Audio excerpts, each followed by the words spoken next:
காலையில சாப்பாடு ஆயிடுச்சம்மா? லேட் ஆயிடுச்சு. ஆயிடுச்சுப்பா, வாப்பா. லேட் ஆயிடுச்சு. எத்தனை மணிக்கு லேட் ஆயிடுச்சுங்கிற சாப்பாடுங்க. நம்ம வீட்டில் காலையில் 2 வேளைக்கு சாப்பாடே செஞ்சாச்சு.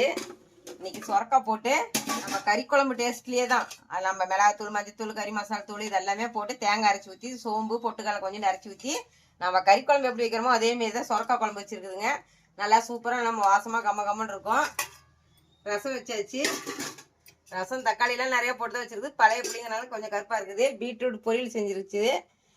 புதினா தலை, கொத்தமல்லி தலை, கருவேப்பிலை இதெல்லாமே இருந்துச்சுங்க. கொஞ்சமாக கடலப்பருப்பு, உளுத்தம்பருப்பு, கொஞ்சம் இஞ்சி, பூண்டு, வரமிளகாய், புளி, தேங்காய்லாம் வைக்கலிங்க. இதை மட்டும் வச்சு கொஞ்சம் துவையல் வேறு அரைச்சி வச்சிங்க. இது சாப்பாடு சுட சுட சாப்பாடு போட்டு சாப்பிட்டா சூப்பராக இருக்கும். அப்பளம் பொரிச்சு வச்சுருக்குது.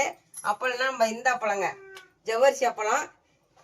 கொய்யா கண்ணி அரை கிலோ வாங்கிட்டு வந்தேங்க. 40 ரூபான்னு சொல்லிட்டு 6 கிலோ வாங்கிட்டு வந்தேன். நாட்டு கொய்யா கண்ணு 1/2 கிலோ வாங்கிட்டு வந்தேன். நம்ம வீட்டில் காலையிலேயும் மதியானத்துக்கு இதுதாங்க. வாங்க சாப்பிட்டு